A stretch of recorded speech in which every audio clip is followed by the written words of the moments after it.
Shalom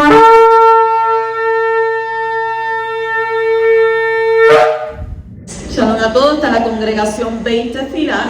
Shalom a la Elsa Rivera Creada desde la carretera número 12 en el sector Candelaria en Arecibo. Hoy estamos con otra nueva parashá, la parashá número 9, parashá Vayeshev o Vayeshev, la cual significa y se asentó y se estableció.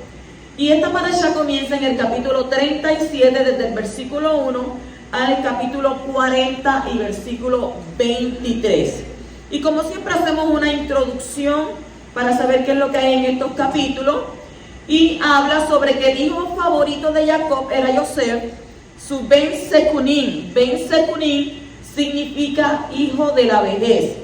Dice que le hizo confeccionar una túnica de seda de muchos colores como signo de distinción y señorío.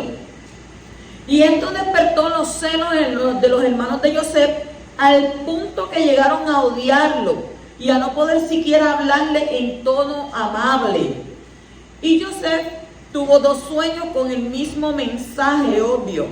El odio de sus hermanos se intensificó cuando conocieron el contenido de esos sueños. En el primero, él le dijo que los manojos de espiga de sus hermanos se inclinaban ante el suyo propio, que estaba en medio de ellos. Y en el segundo sueño dice que el sol, la luna y 11 estrellas, representando el resto de la familia de Yosef, se inclinaban ante él. Y la deducción era que todos los miembros de la misma familia de Yosef se subordinarían. ¿A quién? A Yosef, a él. Y Jacob le reprochó haber despertado la enemistad de sus hermanos, aunque él personalmente confiaba en que los sueños se harían realidad. Él tenía que entender que estos sueños que él tenía venían de parte de Abba. Cuando los hermanos de Yosef estaban vigilando los rebaños de su padre en Shechem, Jacob lo envió a observar cómo iban las cosas. Error. Y al verlo acercarse, los hermanos decidieron que esa era la oportunidad de complotar para matarlo, arrojar su cuerpo a un pozo y luego encubrir su acto diciendo que había sido devorado por una bestia salvaje. Rubén sabía que eso era un crimen. Entonces él quería salvar a Yosef, pero comprendió que los demás hermanos no entenderían sus palabras. No obstante, logró convencerlos de que no mataran a Yosef, sino que lo arrojaran vivo en un pozo cercano. Que no sean vuestras manos las que lo hieran directamente, le dijo Rubén. Y él se proponía regresar secretamente más tarde, después de que sus hermanos se hubieran ido, para salvar a Yosef. Cuando éste llegó, sus hermanos lo despojaron de su túnica de seda, lo arrojaron vivo al foso, como había sugerido Rubén. Y en ese momento ellos advirtieron que se acercaba una caravana de ismaelitas que transportaban especias a Egipto, y a Yehudá se le ocurrió la brillante idea de vender a Yosef. ¿Y venderlo como qué? Como esclavo, en lugar de causar directamente su muerte. Los demás hermanos aceptaron este nuevo plan y vendieron al joven a los viajeros ismaelitas por 20 piezas de plata. Rubén, que estaba lejos cuando esto estaba ocurriendo, regresó al lugar y para su gran pesar no halló rastro alguno de Yosef.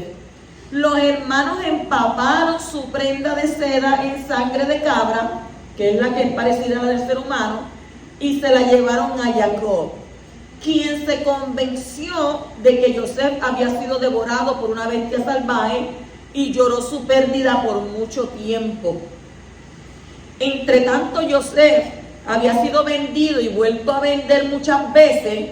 Los ismaelitas lo vendieron a comerciantes midianitas, y estos midianitas a Potifar, que era funcionario del faraón en Egipto. Yehudá se había casado con la hija de Shua, un comerciante, y tuvieron 3 hijos.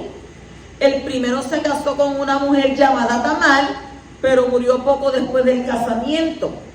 El segundo hijo se casó entonces con ella, pues en ese tiempo era costumbre que el hermano sobreviviente del esposo fallecido se casara con la viuda, sin hijos, Yebún.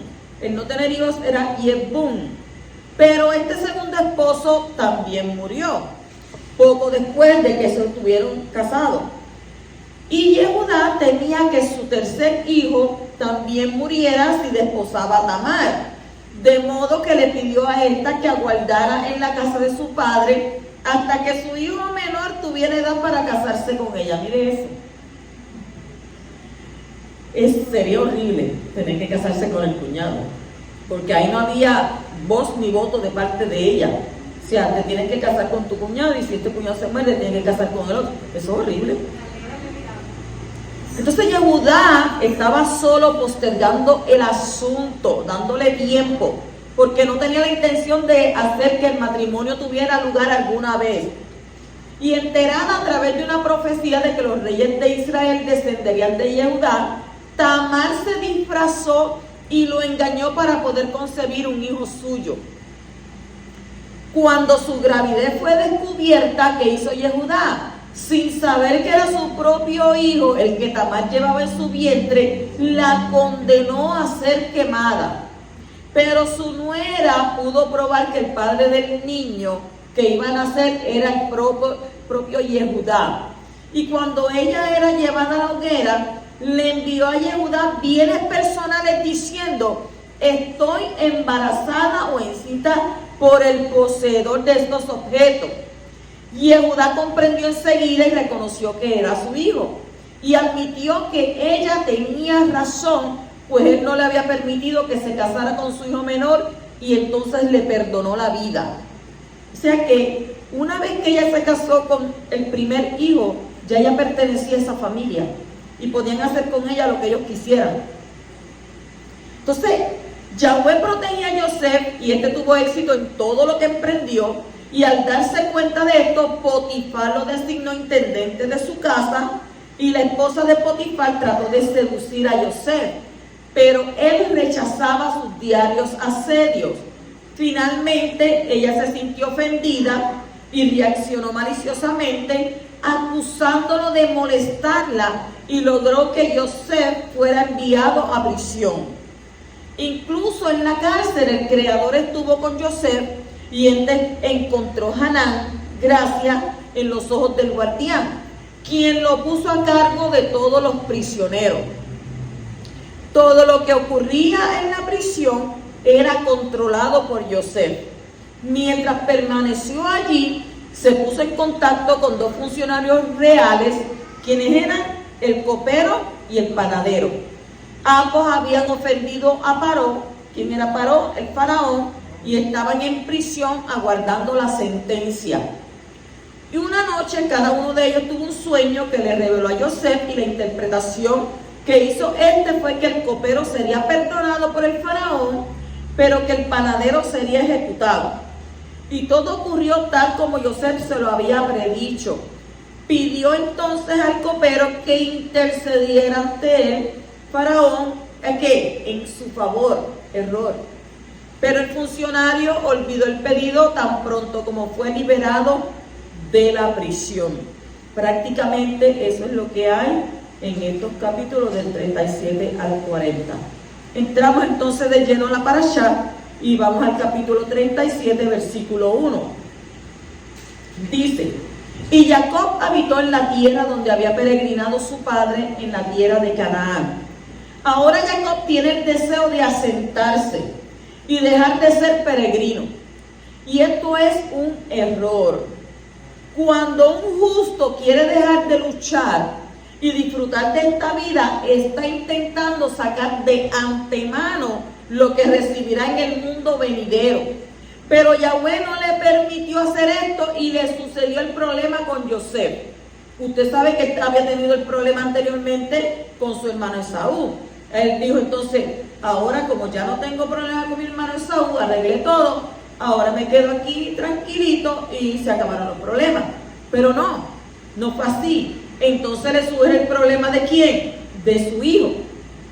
Entonces es necesario tener lucha en esta vida para poder estar sano espiritualmente. Cuando no hay conflicto, todo va bien, hay una tendencia de querer ¿qué? Aflojarse y dormir espiritualmente. Los problemas y las luchas nos mantienen en alerta y nos obligan a buscar al poderoso en todo momento. Y el hijo de Elohim aprendió la obediencia a través de los sufrimientos, como está escrito en el libro de Hebreos, capítulo 5, versículo 8, que dice: aunque era hijo, aprendió obediencia por lo que padeció. Así que el que quiere huir de los sufrimientos y de los problemas, nunca aprenderá la obediencia. Y es más, los mismos sufrimientos que pasamos en el Olam Hazé, este siglo, producen un esplendor que permanecerá en el Olam Abba, el siglo venidero, como está escrito en 2 de Corintios, capítulo 4, versículo 17, que dice: pues esta aflicción leve y pasajera nos produce un eterno peso de esplendor que sobrepasa toda comparación. Si usted cree, piensa o se imagina que usted, no tengo problemas ni financiero, ni de aquí, ni de allá, lamentablemente Abba le va a enviar a usted unos cuantos. ¿Para qué? Para que nosotros nos mantengamos siempre mirando ¿qué? Al blanco de la soberana vocación, para que no nos echemos a dormir espiritualmente, para que ella diga: pues yo no necesito a Abba, si yo pues tengo este dinero, tengo mi carro, tengo aquello, tengo lo otro, ya no me hace falta ni orar. Pero negativamente eso en su vida no le va a hacer bien. ¿Por qué? Porque Abba se va a encargar de probarte día a día, en todo momento, para que tú aprendas a depender de Él, no a depender de ti, no a depender de tu fuerza, no a depender de lo que tú hagas, sino a depender de aquel que fue el que te creó. Bendito el poderoso. Capítulo 37 y versículo 2 dice: Joseph, cuando tenía 17 años, apacentaba el rebaño con sus hermanos. El joven estaba con los hijos de Bilha y con los hijos de Silpa, mujeres de su padre. Estas eran las sirvientas ¿de quién? De las hijas mayores ¿de quién? De Lea y Rachel. Y Joseph trajo a su padre malos informes sobre ellos. El nombre Joseph significa quitará y añadirá, y es una referencia al Mashiach que vino para morir, para quitar el pecado de Israel y el mundo y sus consecuencias, y resucitar para añadir a los gentiles dentro del pueblo escogido. Cuando dice apacentaba el rebaño, como Joseph era un pastor también, asimismo también lo era Yeshua, pero en otro nivel, según que Yohanan, capítulo 10, versículo 11, donde dice: yo soy ¿qué? El buen roé, el buen pastor da su vida ¿por quién? Por sus ovejas. Y cuando dice: y Joseph trajo a su padre malos informes sobre ellos. Los 4 hijos de la concubina no se portaban bien. Y entonces Joseph habló mal de ellos ante su padre. Y en lugar de reprenderles a ellos y aclarar posibles malos entendidos, habló con su padre, lo cual constituye el pecado de la lashon hara, lengua de maldad. Los rabinos enseñan que por esta lashon hara, por esta mala lengua, luego tenía que estar él en la cárcel durante 10 años, porque él no hablaba bien de sus hermanos. Él, todo lo que veía, iba y se lo dejaba saber a su padre. Pero su padre estaba viendo esta reacción, y el que lo enviaba era ¿quién? El padre. O sea, todo el tiempo el que enviaba a ver qué es lo que estaban haciendo los hermanos, qué es lo que están diciendo, fue su padre. Entonces, como hijo obediente, ¿qué tenía que hacer? Ir a investigar y traerle el informe a su padre. Pero aún con todo y eso, él tuvo que pagar las consecuencias al respecto. En el capítulo 37, versículo 3 dice: y amaba Israel a Joseph más que a todos sus hijos, porque era para él el hijo de su vejez, y le hizo una túnica de muchos colores. Sekunim. Sekunim es los años de la ancianidad. Z-E-K-U-N-I-M. Sekunim. Años de la ancianidad. Esto hace referencia tanto al anciano de Kausha, K-A-U-S-H-A, Kausha, como a un anciano del otro lado. Jacob siempre trató de darle fuerzas al lado de la Kausha, de la santidad, de agregar temor a Abacadosh, lo que aumenta ¿qué? Aumenta los días según el libro de Proverbios, capítulo 10 y versículo 27. Uno debe siempre comenzar de nuevo cada día. ¿Tomando qué? Tomando una actitud fresca en sus devociones. No sea que envejezca con las mismas viejas devociones y le da fuerza entonces al otro lado. Joseph era el Ben Sekunim. ¿Era el hijo de qué? El hijo de los años de la ancianidad. Dado que Joseph significa agregaré, que va a agregar al ámbito de la Kadushá. Entonces, hay varias razones por las que Israel amaba a Joseph. Era el hijo de su vejez, número uno. Era el hijo de su esposa preferida. Y tenía mucho en común con él mismo. Y según Midrash, Jacob sabía, por medio de una profecía, que Joseph iba a ser una gran persona. Y Jacob y Joseph se parecían en muchos aspectos. ¿En qué aspectos? Pues, número uno. Ambos tenían una madre que estéril y nacieron ¿por qué? Por una intervención divina. Ambos fueron odiados por sus hermanos, porque Jacob, ¿quién tenía odiándolo a él? A Esaú. Ambos experimentaron como sus hermanos querían matarlos. Ambos se hicieron ricos. Ambos se casaron fuera de la tierra. Ambos fueron acompañados por Malaquín. Y los suegros de ambos fueron bendecidos por causa de ellos.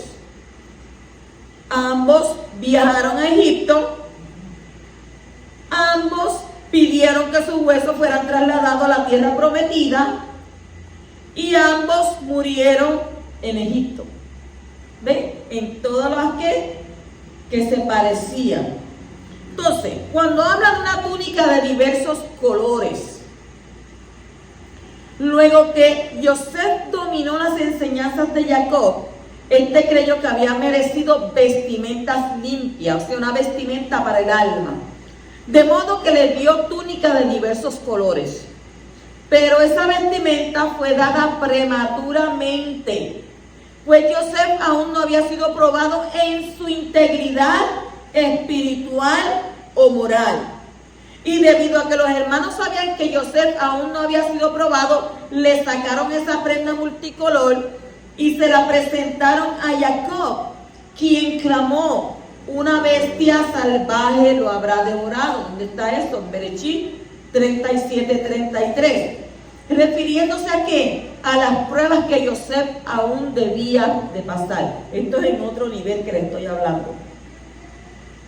Más tarde, cuando Joseph huyó de la esposa de Potifar, dejó su ropa en manos de ella, porque sabía que esa había sido la prueba de ¿qué? La prueba de su integridad. Y habiendo pasado la prueba de dejar la ropa detrás, indica que entonces tenía que vestimentas limpias y que ya no tenía necesidad de esa ropa. Entonces Joseph se volvió ¿qué? Se volvió un virrey en Egipto y le dio entonces ¿qué? Vestimenta a sus hermanos, aludiendo al hecho de haber merecido entonces vestimentas limpias. Porque no le voy a empezar a hablarle de los colores, de aquellos, pero ahí, ¿verdad? Vemos que entonces él probó su integridad, porque él no ¿qué? Él no se aflojó ante los asedios de la esposa de Potifar. En el capítulo 37 y versículo 4 dice: y vieron sus hermanos que su padre lo amaba más que a todos sus hermanos, por eso lo odiaban y no podían hablarle amistosamente. Jacob amaba a José más que a todos los demás hijos. Y él amaba a todos, pero amaba a José más que a los demás por la relación más íntima que tenía con él, entre otras cosas. Por causa del amor recíproco que recibió de él, también por la revelación profética que tenía sobre su futuro. Los hermanos de José le tenían envidia, y la razón por la que esta envidia llegó a tal extremo fue el favoritismo que mostraba Jacob hacia uno de sus hijos. Entiendo que fue porque cuando su esposa murió, él se aferró a ellos, se aferró a sus hijos. Entonces no es lo mismo reconocer las buenas cualidades de un hijo que tener favoritismo. Como padre es necesario destacar las cualidades buenas de todos los hijos y no hacer comparaciones entre ellos. Las comparaciones crean muchas luchas innecesarias. Cada hijo es diferente y tiene diferentes dones y cualidades, unos más que otros. Pero esto no significa que uno sea mejor que el otro. El que tiene más dones tiene más responsabilidad y hay que exigirle más, como está escrito en Lucas 12:48. A todo el que se le haya dado mucho, mucho se demandará de él, y al que mucho le han confiado, más le exigirán. Los hijos de Lea nacieron con un complejo de inferioridad. ¿Y un complejo de qué? De rechazo. ¿Heredado de quién? De su madre. ¿Por qué? Como Lea se sentía menospreciada por Jacob, porque él prefería a Rachel antes que a ella, ese sentimiento pasó ¿a quién? A sus hijos, según está escrito en Bereshit, Génesis 30:20, y dice, y Lea dijo, Elohim me ha favorecido con una buena dote, ahora mi marido vivirá conmigo porque le he dado 6 hijos, y le puso por nombre Zebulún. ¿Usted se imagina eso? 6. Entonces Lea pensaba que por medio de sus propios esfuerzos podía ganarse el amor de Jacob, pariéndole muchachos.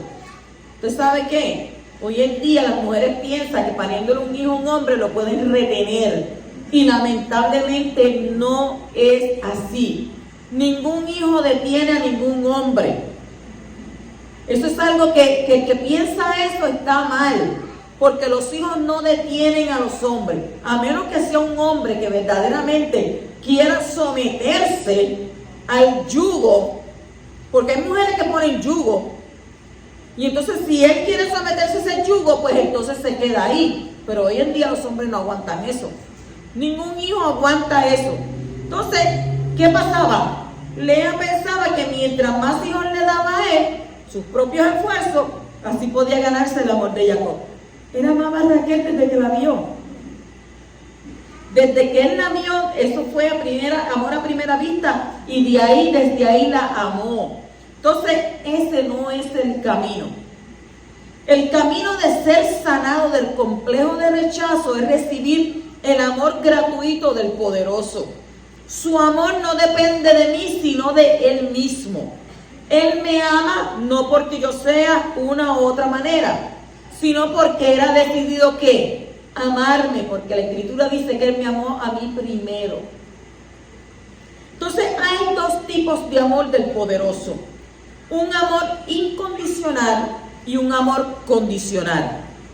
El amor incondicional no depende del hombre, si es bueno o si es malo, si cumple o no, como está escrito en el libro de Oseas capítulo 3 y versículo 1. Y el amor condicional del poderoso es desarrollado cuando hay una respuesta por parte del hombre a su amor incondicional, como está escrito en el libro de Deuteronomio de Barín, capítulo 7, del 11 al 13. El amor condicional está basado en el amor incondicional. ¿Ve? Entonces, continuamos en el capítulo 37 y versículo 7. He aquí, estábamos atando gavilla en medio del campo, y aquí que mi gavilla se levantó y se puso derecha, y entonces vuestras gavillas se ponían alrededor y se inclinaban hacia mi gavilla. Las gavillas hablan de una cosecha que tiene mucho que ver con la vida de Yosef y la vida del Mashiach. La cosecha es un producto de la nueva vida que viene de la muerte de los granos. Cuando dice mi gavilla se levantó, alude al levantamiento de Yosef y a la resurrección de Yeshua de entre los muertos. Vuestras gavillas se ponían alrededor y se inclinaron. Esto muestra que después del levantamiento de Yosef y la resurrección de Yeshua, haría un reinado. También muestra que todas las tribus de Israel tendrán que reunirse alrededor del Mashiach para obedecerle con reverencia. Continuamos en el capítulo 37 y versículo 8, dice, le odiaron por sus palabras. También Yeshua fue odiado por sus palabras según el libro de Yohanan, capítulo 15, versículos 22 al 25 y el capítulo 17, 14, donde está escrito, si yo no hubiera venido y no los hubiera hablado, no tendrían pecado, pero ahora no tienen excusa por su pecado. El que me odia a mí, odia también a mi Padre. Si yo no hubiera hecho entre ellos las obras que ningún otro ha hecho, no tendrían pecado. Pero ahora las han visto y me han odiado a mí y también a mi Padre. Pero han hecho esto para que se cumpla la palabra que está escrita en su palabra, en su Torá. Me odiaron sin causa. Yo les he dado tu palabra y el mundo los ha odiado, porque no son del mundo, como tampoco yo soy del mundo. Tremenda palabra. En el capítulo 37 y versículo 13 dice, te enviaré a ellos, y les dijo, iré. José fue enviado por su padre a los hijos de Israel. Él estaba dispuesto a obedecer a su padre, aunque implicara el rechazo y el sufrimiento causado por ellos. Y lo mismo pasó con Yeshua, como está escrito en el libro de Lucas, capítulo 20, versículo 13 al 15, donde dice, entonces el dueño de la viña dijo, ¿qué haré? Enviaré a mi hijo amado, quizás a él lo respetarán. Pero cuando los labradores lo vieron, razonaron entre sí diciendo, este es el heredero, matémoslo para que la heredad sea nuestra. Y arrojándolo fuera de la viña, lo mataron. ¿Por qué Jacob envió a Yosef a sus hermanos sabiendo de su enemistad con él? Sabía que ellos no querían saber de él, que no lo toleraban, que lo odiaban, que cada vez que lo veían no le hablaban amablemente, lo insultaban. Pues la respuesta es que Jacob no tenía reparos en enviar a Yosef a sus hermanos, dado que pensaba que ellos estaban en Shechem, que conceptualmente hablando era el dominio de Yosef, un pacto cuidado. Pero los hermanos en verdad estaban en ¿qué? Estaban en Dotán. Y cuando Yosef llegó, lo vendieron como esclavo. Y aún así, esto ocurrió debido a que Elohim había decretado que era el destino de Yosef preceder a su familia en Egipto para entonces proveerles ¿qué? Proveerles el sustento. Nosotros podemos pensar, wow, pero mira, toda esa enemistad, todo lo que pasó con los hermanos, no. Todo había un propósito. ¿Y un propósito de quién? De aquel que nos creó. Porque Abba es tan perfecto, nuestro Padre es tan perfecto, que todas las cosas las pone en su lugar. Y las pone de una manera que a veces nosotros decimos, wow, si hubiese sido yo no hubiera pensado de esta manera. Yo no lo hubiera hecho de esta manera. Pero ¿de qué manera Abba hizo que esta enemistad entre esos hermanos surgiera una bendición? Porque de ahí surgió una bendición. O sea, ellos lo odiaban, no querían saber de él, pero lo vendieron ¿a qué? El propósito no era que él muriera, porque si el propósito fuera de que él hubiera muerto, inmediatamente ellos le hubieran dado muerte, porque todos lo odiaban. Pero eso no fue el propósito fue de preservarlos a toda la familia cuando viniera ¿qué? La escasez, cuando viniera la hambruna. El poderoso les proveyó el sustento. Pero ¿de qué manera se la proveyó? armando toda una situación que a nuestros ojos y al parecer a nuestros ojos lo vemos que negativamente, porque nosotros como seres humanos, ¿qué diríamos primero? Comenzamos a juzgar, pero mira para allá, mira mi hermano, pero mira el padre sabiendo eso, pero mira, y entonces comenzamos a ¿qué? A sondear y a buscar el porqué de las cosas. Pero cuando Abba determina algo, por más que nosotros nos preguntemos, Él es perfecto y todo lo hace perfecto. Y cuando usted se viene a dar de cuenta de cómo Abba trabajó, actuó, usted dice, wow, mejor no lo pudo haber hecho. Entonces en el capítulo 37, versículo 14 dice, entonces le dijo, ve ahora y mira cómo están tus hermanos y cómo está el rebaño, y tráeme noticias de ellos. Lo envió pues desde el valle de Hebrón, y José fue a Shechem. La palabra hebrea que ha sido traducida como de cómo están es shalom, que significa paz, bienestar, prosperidad, salud.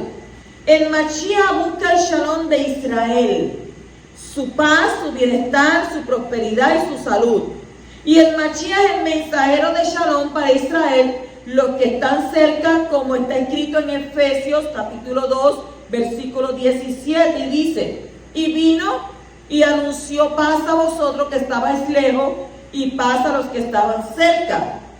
Cuando dice fue a Shechem, Shechem significa hombro, y alude a la viga puesta sobre los hombros de Yeshua.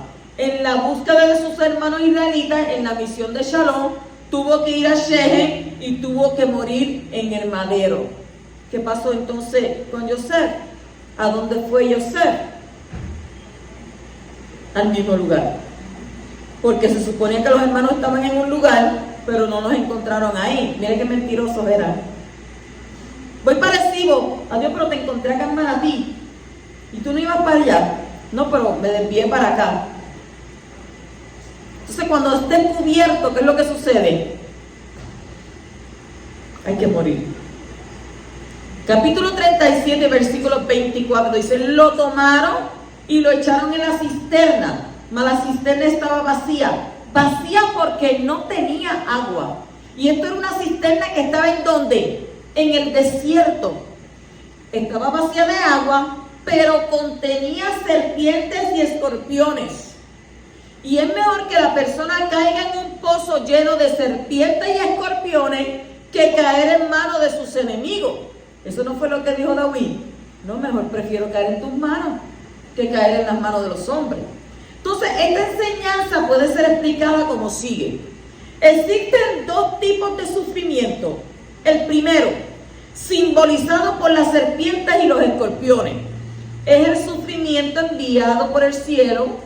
Aunque es difícil de soportar, la persona puede mirar más allá de esa clase de sufrimiento y llegar a reconocer el mensaje de Abba y su bondad que trasciende el sufrimiento. El segundo tipo de sufrimiento es el causado por los seres humanos. Cuando la persona sufre debido a los seres humanos, le es mucho más difícil mirar más allá del sufrimiento. ¿Por qué? Porque sus enemigos desvían su mente y no le permiten pasar o no le permiten pensar en Elohim. Y así el sufrimiento causado por los seres humanos es mucho más grande que el sufrimiento enviado directamente por nuestro Padre. Si estás en el desierto, ¿qué iba a encontrar allí? Había una cisterna. ¿Qué había en esa cisterna? Pues si no había agua, ¿qué había? Escorpiones y serpientes, es lo que hay en el desierto. Entonces, ellos lo tiraron en esa cisterna. Porque si la cisterna hubiese estado llena, ¿qué iba a pasar? Él se iba a ahogar. No creo que José hubiese aprendido a nadar en ese tiempo. Todo es posible. En el capítulo 37 y versículo 28 dice, pasaron entonces unos mercaderes midianitas y ellos sacaron a José subiéndolo del pozo y vendieron a José a los ismaelitas por 20 piezas de plata, y estos llevaron a José a Egipto. Cuando dice sacaron a Yosef, habla de la resurrección. Vendieron. Probablemente Yosef fue vendido por lo menos tres veces antes de llegar a Egipto. Y usted dice, wow, pero ¿cómo va a ser? Sí. Por los midianitas, los ishmaelitas y luego los medanitas. Tres veces. Eso está en versículo 36. Y representan los gentiles que entraron en la escena del programa de salvación del poderoso en relación con la resurrección de Yeshua. Y como los gentiles estaban haciendo comercio con Yosef, también hoy en el mundo se están haciendo muchos comercios con Jesucristo. Yeshua fue vendido primero ¿por quién? Por Yehudá, por Judas, y luego por el Sanedrín a los gentiles. Y así como los gentiles recibieron a Yosef, los gentiles recibieron el mensaje del Mashiach resucitado. Cuando dice Egipto, dice el Mashiach fue llevado al mundo gentil para llegar a ser rey sobre muchos de ellos. O sea, cuando hacemos una comparación entre Yosef y Mashiach, es casi igual, porque los dos fueron vendidos. A Yeshua por 30 piezas, a Yosef por ¿cuánto? Por 20 piezas. Y si empezamos a comparar, vemos, ¿verdad?, como el rey de los gentiles también fue ¿qué? Odiado, colgado en el madero. ¿Por quién? Por Sanedrín. Sanedrín lo odiaba. Entonces en el capítulo 37-31 dice, entonces tomaron la túnica de Yosef y mataron un macho cabrío y empaparon la túnica en la sangre. Como Jacob, oiga esto que le voy a decir, como Jacob había engañado a su padre con las pieles de un macho cabrío, ahora él es engañado por sus hijos con lo mismo. Y entonces aquí vemos que hay una muerte sustituta en relación con la desaparición de Yosef. De la misma manera, la muerte del Mashiach es una muerte sustituta. Cuando habla del macho cabrío, es el animal escogido por Elohim para todos los sacrificios por el pecado. Y la sangre del macho cabrío es la sangre que más se parece a la sangre humana. Y según Rashi, también habla del animal que se usa en Yom Kippur, según Levíticos 16. Cuando dice empaparon la túnica en sangre, habla de dos cosas. El Mashiach tenía que morir por causa del rechazo de sus hermanos. Y la muerte del Mashiach es la condición para su reinado, representado ¿en qué? En la túnica. Entonces hay una conexión entre la sangre y el manto, según Bereshit 49:11, Isaías 63, 2 al 3 y Revelación, Apocalipsis 19, 13.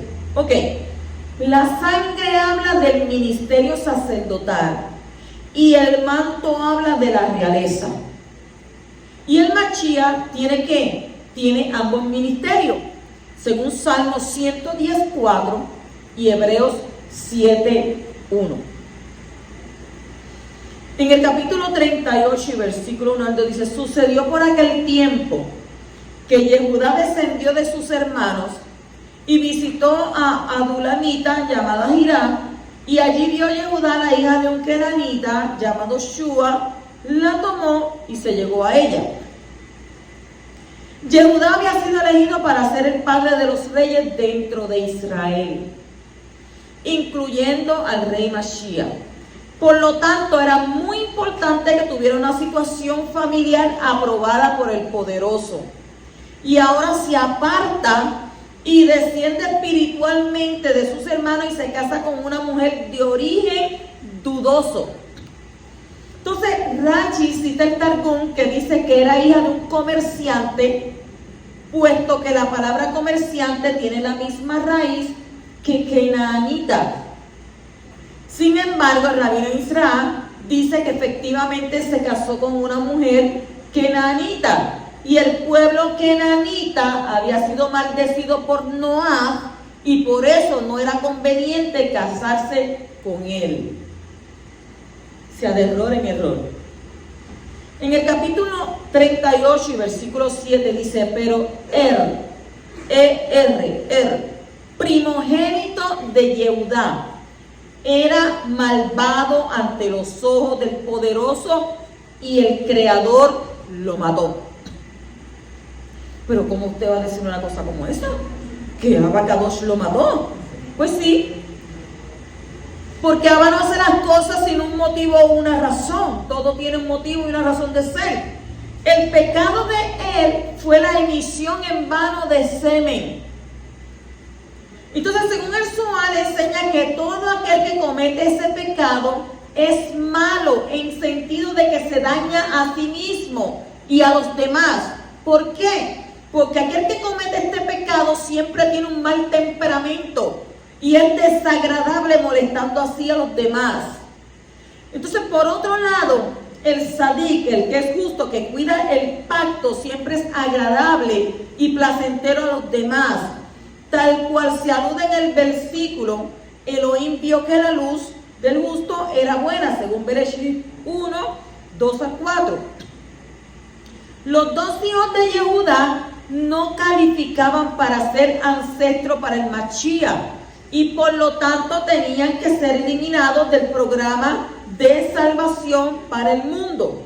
Entonces, como Yehuda había hecho sufrir a su padre por la pérdida de su hijo, al proponer su venta, ahora tenía que sufrir las consecuencias de la pérdida de sus dos hijos para sentir el dolor que él le había causado a su padre. Entonces, ¿qué hizo? ¿Qué le hizo a su padre?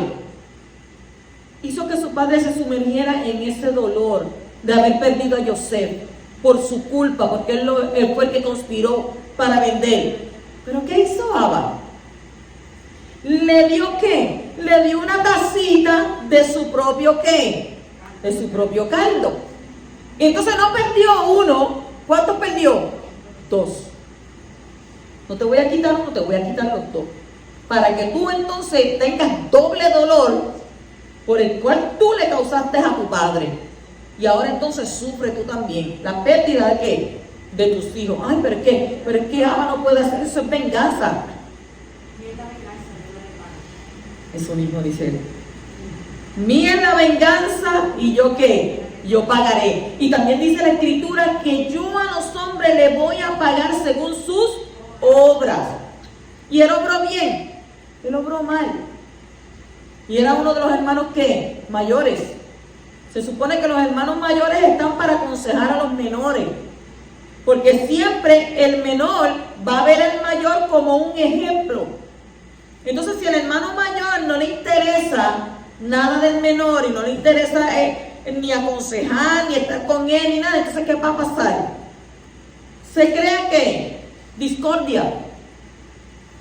Se crea discordia entre los dos. Y muchos dirán, no, pero era porque él lo amaba, porque no, todos los hijos vienen con un propósito. Todos los hijos no son iguales. Y hay un hijo siempre en la familia que te hace sufrir más que el otro. O sea, tú puedes descansar. A mi hijo mayor es tranquilo, no me da dolores de cabeza. Pero sin embargo, este hijo menor, ¿qué hace? Me da dolor de cabeza. Siempre está en problemas, siempre está en situaciones. Entonces, ¿qué tú vas a hacer? Le tienes que poner entonces más atención al que te da problemas que al que no te da problemas. ¿Por qué? Porque al que te da problemas tú tratas de ¿qué? De encaminarlo. ¿Encaminarlo para qué? Para que siga el ejemplo de su hermano mayor. Pero también el hermano mayor tiene que ¿qué? Tiene que ayudar en eso, a poder encaminar a su hermano menor. Continuaba en el capítulo 38 y versículo 18, dice, y él respondió, ¿qué prenda tengo que darte? Y ella dijo, tu sello, tu cordón y el báculo que tienes en la mano. Y él se los dio y se llegó a ella y ella concibió de él. Los hombres, por tal de agarrar una fresa, dan lo que sea. ¿Ah? Y esto fue lo que hizo Yehudá. Dijo, me voy a comer ahora esa fresita con chocolate que tú quieres. Lo que sea, yo te lo doy. Tú. Oiga, esta mujer fue inteligente, ¿saben? Esta mujer, nosotros hablamos de Yehudá, pero tenemos que pensar también en Tamar. Ella fue una mujer inteligente. Porque si ella hubiera sido otra, pues sí está bien, vamos allá y vámonos al mambo y olvídate. No, pero que ella le dijo, me tienes que dar tu sello, tu cordón y tu báculo. Entonces, el encuentro entre Yehudá y Tamar fue el preludio al nacimiento de Mashiach. Mashiach mismo es el garante del mundo entero, la garantía de que todos alcanzarán la perfección. Por lo tanto, Tamar insistió en una prueba para aceptar la unión, para invocar la garantía que representaría el Mashiach. Y las tres garantías que ella pidió contrarrestan las tres características que le impiden a la persona alcanzar la perfección. ¿Y cuáles son esas características? Número 1, aquel que degrada a los demás, que es similar al asesinato. Aquel que es inmoral y aquel que carece de fe. O sea, el sello representa el sello de la Kadushá, el pacto, la moralidad. Y el manto representa el manto de honor, la disposición a honrar a los demás y no degradarlos. El báculo, que representa la fe, tal cual está representado por la vara de Moisés o de Moshe, que fue utilizada para hacer los milagros que difundieran la fe de Elohim. Y esos tres objetos representan las características que llevan a la perfección y hacia el Mashiach, quien llevará el mundo entero hacia la perfección. Tamar actuó con el fin de levantar una descendencia para que el Mashiach pudiera nacer. Sus motivos eran puros, pero su forma de actuar no era correcta. Sin embargo, Yahweh utilizó la situación para llevar a cabo sus planes como siempre. Mi ave es perfecto. En el capítulo 39 y versículo 6 dice: así que todo lo que poseía lo dejó en manos de Yosef, y con él allí no se preocupaba de nada, excepto, mire esto, el pan que comía. Y era Yosef de gallarda figura y de hermoso parecer. Aquí hay algo bien importante. Yosef es el paradigma del sadik, del justo. Y la verdadera belleza y la hanan, la gracia espiritual del mundo, porque pudo superar la tentación sexual. Y Rashi dice que la palabra pan es una expresión que en este caso se refiere a la esposa de Potifar. Por eso dice que, ¿qué dice el texto? Todo lo que poseía lo dejó en manos de Yosef, y con él allí no se preocupaba de nada, excepto ¿qué? Excepto del pan que comía. ¿Y quién era el pan? La esposa. O sea, tú haz todo lo que tú quieras, pero no te comas mi pan. ¿Eh? El texto habla por sí mismo. Entonces Yosef, ¿qué hizo? ¿Saben? No, yo no. Él me dijo a mí que todo lo que hay esto, menos que no te tocara a ti. Hay veces que los hombres pasan por situaciones donde son probados, y son probados de una manera que si el hombre no está bien arreguindado del manto, del talit de nuestro Abba Kadosh, cae. Porque el hombre cae por lo que ve. Y entonces cuando comienza a mirar, comienza la administración. ¿Y qué Yeshua dijo? No es pecado.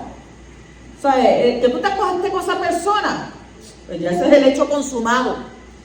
Pero que tú comiences en tu mente a desear, a anhelar. ¿Qué dijo él?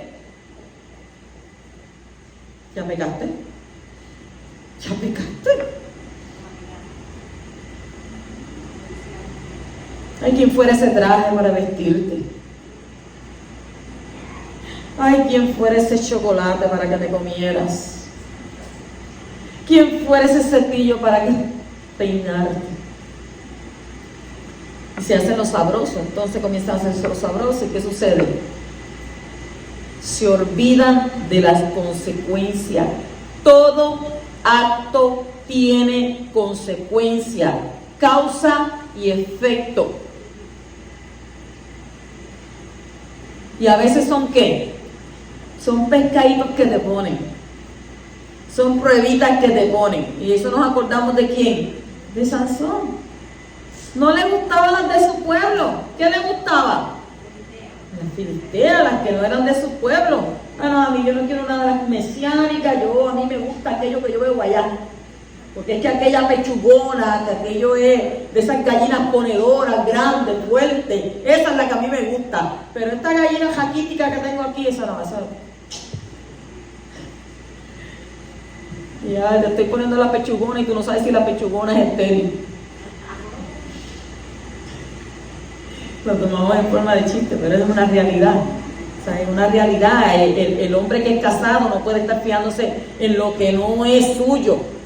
Porque usted hizo un pacto, y usted hizo un compromiso. Y ese pacto y ese compromiso usted lo tiene que cumplir, sí o sí, hasta que la persona muere. Ah, usted lo dice porque como pues usted está en ese plano. No, es que yo estoy en el plano. Es que yo no iba a renunciar a mi marido. Yo no iba a renunciar a mi esposo en ninguna manera y en ninguna forma. 29 años. Buenas y bajas y altas y bajas y pues. Pero usted dijo, en las buenas y en las malas, en la salud y en la enfermedad. Y aunque me duela la cinturita, usted dijo, ay, yo te doy el masajito. Porque yo dije que, aunque estuvieras enfermo, yo también ahí te atiendo.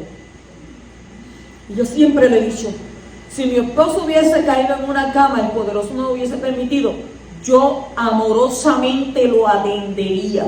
Y yo se lo decía, tú sabes que yo soy enfermera, pero yo te atendería a ti hasta el final.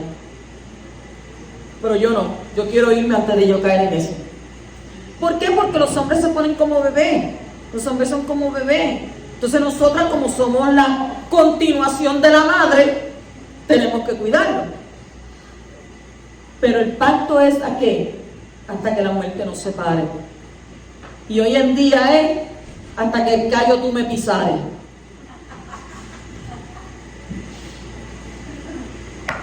Rápido, me divorcio. Ya voy a divorcio. Pero espiritualmente, vamos a hablar lo que hay espiritualmente para que usted vea. Por eso tenemos que ser personas de una sola palabra. Vuestro sí sea sí y vuestro no sea no, dice la Escritura. Porque en la Escritura no es, puede ser, a lo mejor si me haces una te dejo, si me haces aquello, negativo. Haga lo que te haga, usted permanece fiel. Ay, usted, porque yo amé a mi esposo hasta el último momento. Hasta ahí. Y lo sigo amando porque tengo todavía, ¿verdad? Está reciente su partida. Y lo siento, y lloro. Y miro a mi cama y miro para el lado y no lo veo ahí. Y hay un dolor en mi corazón y un sentimiento que uno no olvida de un día para otro. Pero cuando el poderoso determina las cosas, nosotros no podemos llorar. Porque entonces comienzas a llorar y Abba dice, pero tú no estás de acuerdo con mi decisión.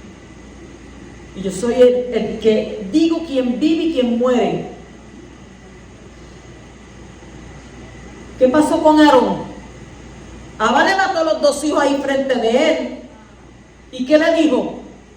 No te atrevas ni a derramar una lágrima y ni te atrevas a compungirte. ¿Qué tenía que hacer él? ¿Usted sabe lo que es eso? Perder su hijo ahí y que le digan que no llore, que no. Yo exploto porque es mi forma de sacar el dolor. Me vuelvo gritando loca. porque yo no puedo aguantar esa presión. Que Abba diga eso, no puedes llorar, no puedes compunirte, no puedes hacer duelo. Terrible. Capítulo 39, versículo 9 dice: no hay nadie más grande que yo en esta casa, y nada me ha rehusado excepto a ti, pues tú eres su mujer. ¿Cómo entonces iba yo a hacer esta gran maldad y pecar contra Elohim? Oiga, Joseph no le dijo y pecar contra Potifar, le dijo y pecar contra Elohim. O sea que Joseph resistió las tentaciones porque él vivía delante de Hashem. Joseph constituye un contraste contra Yehudá, según en capítulo 28, que no podía resistir las tentaciones. Y de la misma manera el Mashiach fue tentado en todo, pero sin pecado, como está escrito en Hebreos capítulo 4, versículo 15. Porque no tenemos un sumo Cohen que no pueda compadecerse de nuestra flaqueza, sino uno que ha sido tentado en todo como nosotros, pero sin pecados. Y en Hechos 2:25 también dice: porque David dice de él, veía siempre al Adón en mi presencia, pues está a mi diestra para que yo no sea conmovido. En el Salmo 16:8 también nos dice: al poderoso he puesto continuamente delante de mí, porque está a mi diestra, permaneceré firme. O sea, constantemente usted tiene que tener delante de usted la presencia del poderoso. Y eso le va a ayudar a usted a no meterse en problemas, a resistir las tentaciones. O decir como dicen por ahí, que bombón y yo con diabetes. ¿Qué quiere decir? Que no te puedes comértelo porque te va a caer mal. Y eso mismo permaneció firme delante de Joseph, la presencia de nuestro Abba Kadosh. Por tanto, él se resistió y por eso él no cayó. En el capítulo 39, versículo 17 dice: entonces ella le habló con estas palabras diciendo: vino a mí el esclavo hebreo que nos trajiste para burlarse de mí. Mire qué sinvergüenza. Joseph fue llamado esclavo hebreo, y Yeshua también era un esclavo hebreo, como está escrito en Filipenses capítulo 2, versículo 7. Dice: sino que se despojó a sí mismo, tomando forma de ¿qué? De siervo, haciéndose semejante a ¿qué? A los hombres. Él también fue ¿qué? Despojado. En el capítulo 39, versículo 20 dice: lo echó en la cárcel. Como Joseph fue acusado falsamente y echado en la cárcel, Yeshua también fue condenado injustamente. ¿Y fue qué? Condenado a muerte. En el capítulo 39, versículo 23 dice: todo lo que él emprendía, el poderoso lo hacía prosperar. De la misma manera, la voluntad de nuestro Abba prosperó por medio de la muerte del justo Mashiach, como está escrito en Isaías 53:10. Pero quiso el poderoso quebrantarle, sometiéndole a padecimiento. Cuando él se entrega a sí mismo como ofrenda de expiación, verá su descendencia, prolongará sus días, y la voluntad de nuestro eterno poderoso en su mano prosperará. Tremenda palabra. Shabbat shalom.